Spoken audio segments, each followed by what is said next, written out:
कहानी की शुरुआत होती है एक किंगडम से, जहाँ पर हम एक छोटी सी क्यूट सी बच्ची को देखते हैं जिसका नाम एला होता है। अब एला की जो मदर होती है वो असल में एक फेरी होती है। यहाँ एला की मदर के साथ उसकी आंट भी रहा करती थी और एला की मदर और उसकी आंट दोनों ही फेरीज थी। यहीं पर हमें सबसे बड़ी फेरी के बारे में भी बताया जाता है और उसे जब ये पता चलता है कि एक फेरी के घर एक बेटी पैदा हुई है यानी कि एला, तो वो उसे जादू का तोहफा देने के लिए आती है। लेकिन उस बड़ी फेरी की एक खराब बात थी, हमेशा वो जादू करते हुए कोई गड़बड़ कर देती थी। और अब जब एला की मदर और उसकी आंट को ये बात पता चलती है कि बड़ी फेरी आ रही है, तो वो दोनों एला को छुपा देती है बड़ी फेरी से। लेकिन फिर भी वो एला को उस बड़ी फेरी से नहीं बचा पाती और वो घर में आते ही एला को ले लेती है। और जब वो बड़ी फेरी एला को कोई गिफ्ट देने लगती है तो वो बच्ची यानी कि एला जोरों से रोने लगती है। और अब ये देखकर वो बड़ी फेरी काफी परेशान हो जाती है, इसीलिए वो अपना जादू करती है और एला को चुप करवा देती है। उसके जादू से अचानक से एला चुप हो जाती है और सो जाती है। ये देखकर वो बड़ी फेरी एला को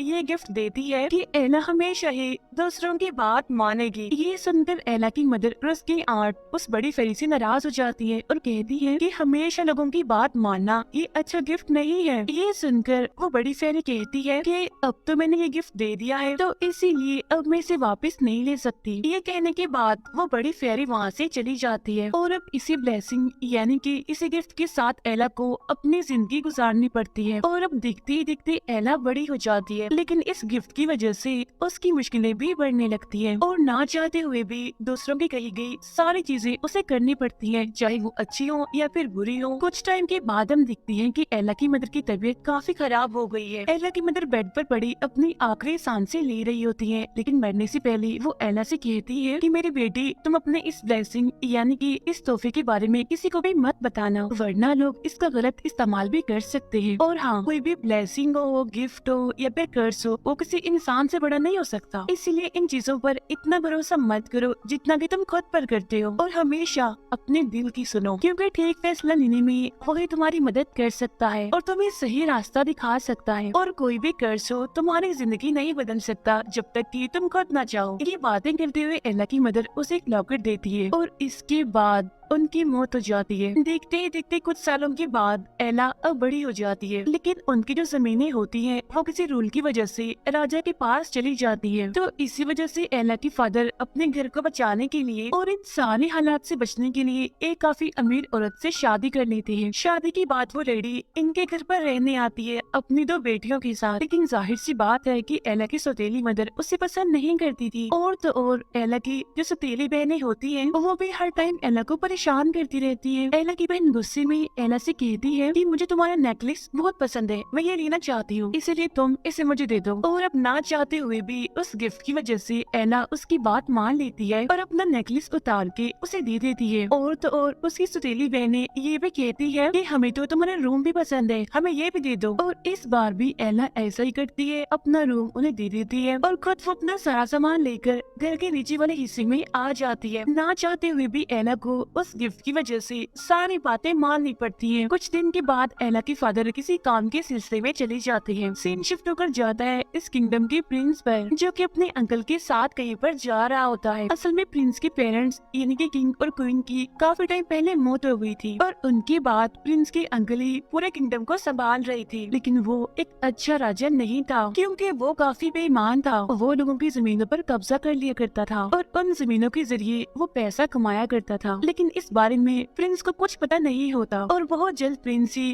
किंग बनने वाला था। एक दिन एला अपने एक दोस्त के साथ मार्केट आई होती है। यहीं पर प्रिंस भी अपनी स्पीच देने के लिए आया होता है। प्रिंस को इस शहर की सारी लड़कियां काफी पसंद करती थी, वो तो जैसे उसके लिए पागल थी। और यहाँ प्रिंस को देखने के लिए एला की सौतेली बहनें भी आई होती है, लेकिन जो एला थी वो इन सारी लड़कियों जैसी बिल्कुल भी नहीं थी और उनकी जमीनें जाने की वजह से वो प्रिंस पर काफी गुस्सा करती है।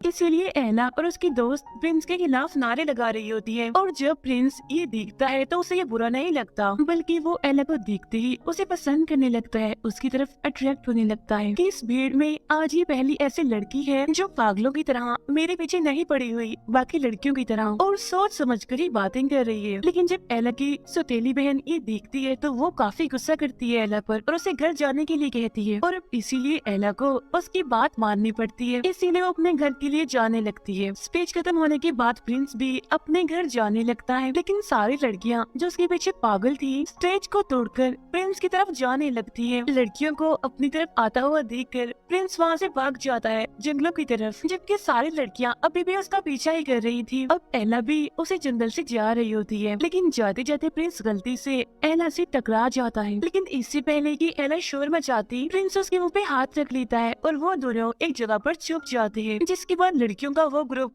दूसरे साइड पर निकल जाता है। अब इस वजह से एला को काफी गुस्सा आता है और वो वहाँ से जाने लगती है, लेकिन प्रिंस को ये बात पता नहीं होती कि आखिर एला इतना गुस्सा क्यों है। इसीलिए प्रिंस बार बार एला से पूछने की कोशिश करता है कि एला आखिर ऐसी क्या बात है, मुझे बताओ तो सही, तुम इतनी नाराज आखिर क्यों हो। लेकिन एला उसकी किसी भी बात का जवाब नहीं देती और उसे इग्नोर करती है। तब ये देखकर प्रिंस जोर से एला से कहता है रुक जाओ वहीं पर, और अब एला उस गिफ्ट की वजह से वहीं पर ही रुक जाती है प्रिंस की बात मानकर। लेकिन तभी हम देखते हैं कि सामने से एक कैरेज तेजी से आ रहा है और वो अब एला की तरफ से बढ़ रहा था। अब उस गिफ्ट या फिर कहें कि उस कर्ज की वजह से एला अपना कदम भी वहाँ से नहीं हिला पा रही थी। लेकिन इससे पहले कि वो कैरेज एला को हिट करती, और अब ये देखते हुए प्रिंस तेजी से एला की तरफ आता है और वो एला को पकड़ के साइड में आ जाता है। इस तरह से एला की जान बच जाती है। जैसे कैरेज जाता है वो दोनों उठ जाते हैं, लेकिन इससे पहले कि एला कुछ बोलती वहाँ पर उसकी दोनों सौतेली बहनें आ जाती हैं। यहाँ पर एला की बड़ी बहन उससे अपनी छोटी बहन के साथ घर जाने के लिए कहती है और उनको भेजने के बाद खुद वो प्रिंस से बात करने की कोशिश करती है, लेकिन प्रिंस जो कि उससे बात करने में इंटरेस्टेड नहीं था, इसीलिए वो उसे इग्नोर करते हुए वहाँ से भाग जाता है। अब यहाँ पर जो एला की बड़ी बहन होती है उसे भी कुछ अजीब लगने लगता है कि हालांकि एला मेरी सौतेली बहन है, लेकिन फिर भी वो मेरी हर बात क्यों मान रही है। अब इसी चीज का फायदा उठाते हुए एला की बहन उसे एक दिन एक दुकान से जूता चुराने के लिए कहती है। अब हालांकि एला पहले तो काफी मना करती है, लेकिन जैसे उसकी बहन के मुँह से ये निकलता है कि एला जूते चोरी करो, तो तब एला उसकी बात मान लेती है और उन जूतों को वो चुरा कर अपने पास रख लेती है। अब इस तरह से करके वो दोनों बहनें एला से काफी चोरियां करवाती है, लेकिन एला को चोरी करते हुए एक सिपाही देख लेता है, इसीलिए वो एला को पकड़ने के लिए जाता है। तब अपनी जान बचाने के लिए एला वहाँ से काफी भागती है, लेकिन एला ज्यादा देर तक बच नहीं पाती और पुलिस उसे पकड़ लेती है। उसे हैंडकफ्स लगाकर पुलिस उसे जेल में ले जाती है। और अब एला की सौतेली बहन को ये बात पता चल गई थी कि किसी वजह से एला उसकी हर बात मानती है। एला की स्टेप मदर उसे बाद में जेल से छुड़ाकर लाती है और जब एला घर होती है तो वो उसे काफी डांटती है, लेकिन सच बताने की बजाय एला की सौतेली बहन जानबूझकर उसके कान में कहती है कि एला तुम कहो कि ये चोरी करने के लिए तुम्हें तुम्हारे दोस्त ने कहा था, यानी जो तुम्हारी बेस्ट फ्रेंड है। अब हालांकि एला ऐसा कहना तो नहीं चाहती थी, लेकिन फिर भी मजबूरन वो अपने दोस्त का नाम ले लेती है, क्योंकि उसने हमेशा ही दूसरों की बात मानी थी। और फिर जब एला की बेस्ट फ्रेंड उससे मिलने के लिए उसके घर पर आती है, तब एला की मदर जबरदस्ती एला को उसे दोस्ती तोड़ने के लिए कहती है। और अब यहाँ पर एला ना चाहते हुए भी अपनी दोस्त का दिल तोड़ती है और कहती है कि अब हमारी दोस्ती नहीं रह सकती, तुम जा सकती हो यहाँ से। अपने सबसे अच्छी दोस्त को खोने की वजह से एला काफी उदास हो जाती है, लेकिन तभी वहाँ पर एला की आंट आ जाती है और वो एला से कहती है कि बेटा देखो मेरी बात सुनो, तुम्हें किसी भी तरह करके उस बड़ी फेरी को ढूंढना होगा ताकि वो ये कर्ज जो कि तुम्हें गिफ्ट की सूरत में मिला है वो इसे तोड़ सके। तब ये सुनकर एला उदास होते हुए उसे कहती है कि इस पूरी दुनिया में वो बड़ी फेरी कहाँ पर है, मुझे तो ये भी नहीं पता और मैं उसे कैसे ढूंढूंगी। ये सुनकर एला की आंट उसे किताब लाके दिखाती है। तब ये देखकर एला उनसे पूछती है कि ये कैसी किताब है। तब ये सुनकर एला की आंट उसे बताना शुरू करती है कि असल में कुछ सालों पहले मैं अपने दोस्त पर एक जादू कर रही थी, लेकिन जादू का गलत इस्तेमाल करने की वजह से मेरा वो दोस्त अभी किताब बन गया है और अब इस किताब की मदद से तुम ये जान सकती हो कि आखिर वो बड़े फेरे कहाँ पर है। इसके बाद एला की आंट का दोस्त यानी कि वो किताब ये सर्च करती है कि आखिर वो बड़ी फेरी इस टाइम कहाँ पर है। तब इससे उन्हें ये पता चलता है कि असल में वो बड़ी फेरी जॉइंट वैली नामी एक जगह पर है। अब उसी दिन एला अपनी आर्ट की मदद से वो घर छोड़ देती है, लेकिन बड़ी फेरी को ढूंढने के लिए वो अपने पास उसी किताब को भी रख लेती है। असल में वो किताब बिल्कुल एक मैप की तरह ही काम करती थी और वो किताब हमें ये बता सकती थी कि इस टाइम दुनिया का कौन कौन सा इंसान कहाँ कहाँ पर है। और इसी को फॉलो करते हुए एला बिल्कुल ठीक रास्तों पर जा रही होती है, लेकिन जब एला जंगल से गुजर रही होती है तो उसे किसी की चिल्लाने की आवाजें सुनाई देने लगती है। ये आवाज असल में एक एल्फ की होती है, जिसे दरअसल कुछ लोगों ने बांधा होता है और वो लोग उसे परेशान कर रहे थे। तो वहाँ पर आकर एला उन पर गुस्सा करने लगती है और कहती है कि तुम लोगों ने इसे क्यों बांधा हुआ है, छोड़ो इसे, आजाद करो। तो वो लड़की एला का मजाक बनाते हैं और उसे कहते हैं, लो देख लो, ये लड़की हमारी टांग तोड़ने वाली है। लेकिन उस गिफ्ट की वजह से एला सच में यहाँ पर ऐसा ही करती है और एक एक करके उन सबकी टांगे तोड़ने लगती है। वो उन सबको काफी मारती है और उस एल्फ को आजाद कर लेती है। अब यहाँ पर वो एल्फ अपनी कहानी बताने लगता है। वो बताता है कि दुनिया में लोग एल्फ को ऐसे जानते हैं कि एल्फ लोगों को एंटरटेन करते हैं और एल्फ सिर्फ गाना बजाना और डांस कर सकते हैं। लेकिन असल में मैं एक लॉयर बनना चाहता था। लेकिन मुसीबत की बात तो ये है कि इस किंगडम में सिर्फ इंसान ही लॉयर बन सकते हैं। वो कहता है कि इस बारे में मैं काफी अपसेट हूँ और बहुत जल्द मैं इस बारे में प्रिंस से बात भी करूंगा। यहाँ पर एला भी उसे अपने बारे में बताती है और कहती है कि मैं भी जायंट वैली में जा रही हूँ और मैं वहाँ किसी चीज को ढूंढने जा रही हूँ, किसी मकसद के लिए। तब ये सुनकर वो एल्फ उसे कहता है, लेकिन तुम अकेली वहाँ पर नहीं जा सकती क्योंकि वहाँ पर खतरा हो सकता है और तुम चाहो तो मुझे अपने साथ लेकर जा सकती हो। और इसके बाद वो दोनों एक साथ ही आगे बढ़ने लगते हैं। यहाँ सबसे पहले वो एल्फ एला को अपने गाँव लेकर जाता है और यहाँ ये दोनों रात को डिनर करते हैं। इसके बाद हम उधर किंगडम का सीन देखते हैं जहाँ पर प्रिंस बहुत जल्द राजा बनने वाले थे। इसीलिए उनकी ताजपोशी के फंक्शन का इनविटेशन पूरे शहर को दिया जाता है और उसी दिन प्रिंस की शादी भी होने वाली है जिसमें कि वो पूरे शहर से एक लड़की को चूज करने वाले थे। अब एला के घर पर जो इनविटेशन कार्ड आया था वो असल में एला के लिए ही था और जब एला की आर्ट उस कार्ड को देख रही होती है तो तभी वहाँ पर एला की सौतेली मदर आ जाती है और लेटर को छीनकर खुद और अपनी बेटियों को लेकर पार्टी में जाने का फैसला करती है। उधर रात में एला और वो एल्फ आराम कर रही होती हैं। लेकिन तभी यहाँ पर प्रिंस के सिपाही आते हैं और वो बहुत सारे एल्फ को मारकर जबरदस्ती पैलेस लेकर जा रही होती है क्योंकि बहुत जल्द वहाँ पर पार्टी होने वाली थी। लेकिन एला और वो एल्फ बिल्कुल ठीक टाइम पर वहाँ पर छुप जाते हैं। फिर सिपाहियों के जाने के बाद वो दोनों आगे बढ़ते हैं। अब जब वो लोग जंगल से गुजर रहे होते हैं तो इन्हें यहाँ पर कुछ अजीब तरह के लोग घेर लेते हैं और ये लोग साइज में काफी बड़े थे। ये लोग एला और उस एल्फ को पकड़ लेते हैं। वो उन दोनों को लटका देते हैं और उन्हें पकाकर बस खाने ही वाले थे। लेकिन तभी वहाँ पर प्रिंस और उसके कुछ सिपाही आ जाते हैं। यहाँ आके प्रिंस इन अजीब लोगों से लड़ता है जिससे एला और एल्फ की जान बच जाती है। असल में ये अजीब लोग वही होते हैं जिसने काफी सालों पहले प्रिंस के पेरेंट्स को मारा था। अब हालांकि प्रिंस को इन लोगों पर काफी गुस्सा था लेकिन इसके बावजूद भी वो इन लोगों को नहीं मारता बल्कि वो उन्हें सुधरने के लिए एक आखिरी मौका देता है और वहाँ से जाने के लिए कहता है। अब ये देखकर एला को काफी हैरानी होती है। इसके बाद प्रिंस एला से कहता है कि तुम यहाँ पर क्या कर रही हो, क्या तुम कहीं पर जा रही हो और अगर जा रही हो तो कहाँ पर। तब एला उसे बताती है कि असल में मैं अपनी फेरी गोड मदर को ढूंढने के लिए जा रही हूँ जो कि एक वैली में है और उस वैली का नाम है जायंट वैली। तब ये सुनकर प्रिंस एला से कहता है कि मैं भी तुम्हारी मदद करने के लिए तुम्हारे साथ जायंट वैली जाना चाहता हूँ। अब हालांकि एला प्रिंस को अपने साथ ले जाना तो नहीं चाहते लेकिन उस एल्फ के कहने पर एला को प्रिंस की बात माननी पड़ती है। जी हाँ, प्रिंस अपने सिपाहियों के साथ इन्हें जायंट वैली छोड़ने के लिए जाते हैं जहाँ पर ये सारे लोग ही एक साथ सफर करते हैं। अब रास्ते में मौका देखकर वो एल्फ प्रिंस से कहता है कि प्रिंस मैं आपसे कुछ कहना चाहता हूँ। असल में मैं एक लॉयर बनना चाहता हूँ, न कि बाकी एल्फ की तरह एंटरटेनर। लेकिन किसी रूल की वजह से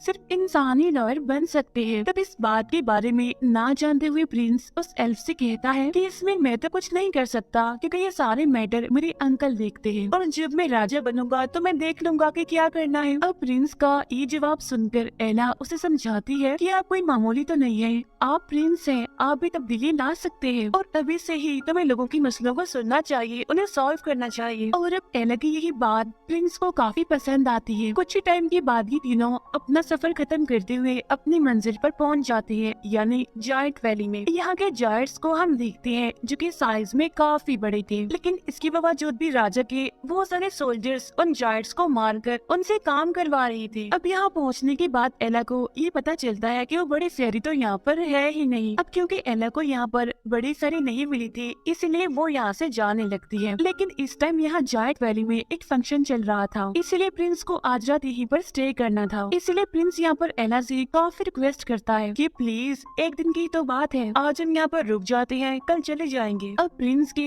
ऐसा कहने की वजह से एला को ना चाहते हुए भी यहाँ रुकना पड़ता है। यहाँ पर जायंट्स का किंग और प्रिंस आपस में बातें कर रहे होते हैं और जितनी भी यहाँ पर प्रॉब्लम्स होती है वो उनको सॉल्व कर लेती है। ये देखकर एला को दोबारा से प्रिंस पर यकीन होने लगता है। यहाँ वो इस फंक्शन में काफी एंजॉय कर रहे होते हैं और अब यहाँ एला को भी प्रिंस पसंद आने लगता है, इसीलिए वो दोनों यहाँ पर डांस कर रहे होते हैं। एला यहाँ पर प्रिंस से कहती है कि मैं अपनी गॉड मदर यानी कि बड़ी फेरी को काफी टाइम से ढूंढ रही हूँ और उन्हें ढूंढते हुए मैं यहाँ तक आ गई। ये सुनकर प्रिंस उससे कहता है कि मैं तुम्हारी मदद कर सकता हूँ। असल में मेरे किंगडम में सभी लोगों के रिकॉर्ड्स हैं और वहीं से हमें बड़ी फेरी के घर का पता मिल सकता है। और अब ये सुनकर एला को काफी खुशी होती है और फिर अगली ही सुबह ये लोग अपने किंगडम वापस आने के लिए निकलते हैं। यहाँ आने के बाद प्रिंस एला को अपने महल लेकर आता है। यहाँ इस टाइम महल में एला की सौतेली माँ और उसकी सौतेली बहनें भी होती हैं। यहाँ पर प्रिंस एला को उस रूम में लेकर आती है जहाँ पर सभी लोगों के रिकॉर्ड्स थे। यहाँ पर आने के बाद एला बड़ी फेरी के बारे में पता लगवाने की कोशिश करने लगती है। ताजपोशी से पहले प्रिंस अपने अंकल से मिलने आते हैं और उनसे कहती है कि मुझे एला बहुत पसंद है और मैं उसी से ही शादी करूंगा। लेकिन प्रिंस के अंकल ये सुनकर ज्यादा खुश नहीं होते क्योंकि वो खुद ही इस किंगडम का राजा बनना चाहता था, यानी कि वो हमेशा ही अपना कंट्रोल रखना चाहता था और यही वजह थी कि प्रिंस की शादी से वो खुश नहीं होता। तो अब इसी मकसद के लिए एला को अपने रास्ते से हटाने के लिए वो उसकी दोनों सौतेली बहनों को अपने पास बुलवाता है मिलने के लिए। यहाँ पर प्रिंस का अंकल एला की बड़ी बहन से एक डील करता है कि मैं तुम्हारी शादी प्रिंस से करवा दूंगा, लेकिन इससे पहले तुम दोनों को मिलकर एला को मेरे रास्ते से हटाना है। तब ये सुनकर एला की बड़ी बहन कहती है ये तो बड़ी आसान बात है क्योंकि एला के ऊपर किसी किस्म का जादू है जिसकी वजह से आप जो भी उसे कहेंगे वो आपकी हर बात मान लेगी। तब ये सुनकर प्रिंस के अंकल उस रूम में जाते हैं जहाँ पर एला थी। यहाँ आकर वो एला से कहता है कि जब प्रिंस तुम्हें शादी के लिए प्रपोज करेगा तो तब तुम्हें इस नाइफ से प्रिंस को मारना होगा। ये कहते हुए वो एला को एक नाइफ भी देता है और अब इस नाइफ को ना चाहते हुए भी एला अपने पास रख लेती है क्योंकि उस कर्ज की वजह से वो उसका ऑर्डर मानेगी। लेकिन जब एला वहाँ से जाने लगती है तो प्रिंस का अंकल उसे कहता है कि मेरी एक बात सुनो, इस बारे में तुम किसी को कुछ भी नहीं बताओगी, यानी कि तुम इस बात को सीक्रेट रखोगी। और अब इस वजह से भी वो इस बारे में किसी को भी नहीं बता पाती। अब क्योंकि वो अपने हाथों से ही प्रिंस को मारना नहीं चाहती थी, इसलिए वो महल से काफी दूर आ जाती है और वो खुद को एल्फ से कहकर शहर से बाहर एक ट्री से जंजीरों से बंधवा लेती है। इसके बाद वो उस एल्फ से कहती है कि तुम अपने गांव जाओ और सभी को, इनके एल्फ्स को और जायर्स को इस किंगडम में लेकर आओ ताकि वो सारे मिलकर प्रिंस के अंकल को रोक सकें। और जहाँ पर एला बंदी होती है यहाँ देखते ही देखते रात होने लगती है। उस कर्ज की वजह से वो आहिस्ता आहिस्ता करके महल की तरफ खींचती ही जा रही थी, लेकिन इस कर्ज को तोड़ने के लिए वो दिल ही दिल में ये प्रे कर रही होती है कि काश मुझे एक बार वो बड़ी फेरी मिल जाए, यानी मेरी गॉड मदर। लेकिन तभी हम देखते हैं कि उसकी ये प्रे यहाँ पर पूरी हो जाती है, यानी यहाँ पर अचानक से वो बड़ी फेरी आ जाती है जो कि असल में कहीं और जाना चाहती थी लेकिन गलती से वो यहाँ पर आ गई। यहाँ पर बड़ी फेरी को देखकर एला काफी खुश हो जाती है और उसे बताती है कि आप असल में मेरी फेरी गॉड मदर है, लेकिन गलती से आपने मुझे गिफ्ट समझकर एक कर्ज दे दिया। अब इसके बावजूद भी वो बड़ी फेरी उससे वो कर्ज वापस नहीं लेती और कहती है कि एक बार कोई भी तोहफा देकर उसे वापस नहीं लेती। हालांकि एला उसे काफी समझाने की कोशिश भी करती है, लेकिन वो एला की बातों को इग्नोर करके उस पर अपना जादू करके उसे जंजीरों से आजाद करती है। इसके बाद वो एला को काफी अच्छी से ड्रेसअप करती है, यानी कि उसे पूरा तैयार कर देती है, जिससे यहाँ पर एला काफी खूबसूरत लगने लगती है। ऐसा करने के बाद वो बड़ी फेरी जबरदस्ती एला को महल में भेज देती है, जिससे एला को ना चाहते हुए भी महल आना पड़ता है। और यहाँ एला को अपने सामने पाकर प्रिंस काफी खुश हो जाता है और उसे एक काफी खूबसूरत जगह पर ले जाकर प्रपोज करने ही वाला होता है। लेकिन प्रिंस के अंकल के ऑर्डर के मुताबिक एला प्रिंस को मारने के लिए अपना चाकू निकालती है, लेकिन एला यहाँ पर प्रिंस को मारने से खुद को रोकने की काफी कोशिश कर रही थी। लेकिन तभी उसे यहाँ पर अपने मदर के आखिरी वर्ड्स याद आते हैं जो कि मरने से पहले उन्होंने एला को कहे थे कि कोई भी कर्ज हो वो इंसान से बढ़कर नहीं हो सकता और हमेशा अपने दिल की सुनो क्योंकि दिल ही तुम्हें सही रास्ता दिखा सकता है। और अब देखते ही देखते एला उस चाकू को जमीन पर गिरा देती है, लेकिन शीशे की मदद से प्रिंस उसके हाथ में वो चाकू देख लेता है, इसीलिए वो एला को गलत समझने लगता है। इसीलिए वो अपने सिपाहियों को बुलवाता है और एला को बंद करवा देता है। उधर वो एल्फ अपने एल्फ साथियों और जायंट्स को लेकर महल में घुस जाता है, यानी जैसा कि उसे एला ने करने को कहा था। यहाँ आने के बाद वो एला को भी कैद से आजाद करता है। यहाँ पर एला उस किताब की मदद से प्रिंस के अंकल को ताज में जहर डालते हुए देखती है ताकि जैसे प्रिंस इस जहर वाली क्राउन को पहने तो पैरालाइज हो जाए। ये देखकर एला प्रिंस को बचाने के के लिए उस जगह पर आ जाती है जहाँ पर ताजपोशी होने वाली थी। यहाँ पर वो चिल्लाते हुए सबको प्रिंस के अंकल की सच्चाई बता देती है कि ये कैसा इंसान है, ये घटिया इंसान है। लेकिन प्रिंस के अंकल का सांप जैसे ही प्रिंस को मारने वाला होता है, लेकिन तभी एला उसे अपने पाँव से मारकर दूर फेंक देती है। अब ये देखकर प्रिंस के अंकल को काफी गुस्सा जाता है, इसलिए वो यहाँ पर अपनी सारी सच्चाई बता देता है कि मैंने ही सबको मारा है और मैंने ही लोगों की जमीनों पर कब्जा किया है, क्योंकि मैं खुद ही इस किंगडम का राजा बनना चाहता था। अब ऐसा कहते ही वो उस क्राउन को खुद ही पहन लेता है जिसमें कि उसने जहर डाला था। अब ऐसा करते ही वो खुद पैरालाइज हो जाता है और देखते ही देखते उसकी मौत हो जाती है। ये सब कुछ एला की सौतेली बहनें भी देख रही होती हैं। यहाँ पर एला की बड़ी बहन उसे फिर से ऑर्डर लगाने की कोशिश करती है। तब ये देखकर एला हंसते हुए उसे कहती है कि अब ऐसा कुछ नहीं होगा, मैं तुम्हारी बात नहीं मानने वाली, क्योंकि मैंने खुद ने ही उस कर्ज को तोड़ लिया है। नेक्स्ट सीन में हम देखते हैं कि एला और प्रिंस की शादी हो जाती है। उनके शादी को दिखाते हुए ये मूवी यहीं पर एंड हो जाती है। Thank you for watching.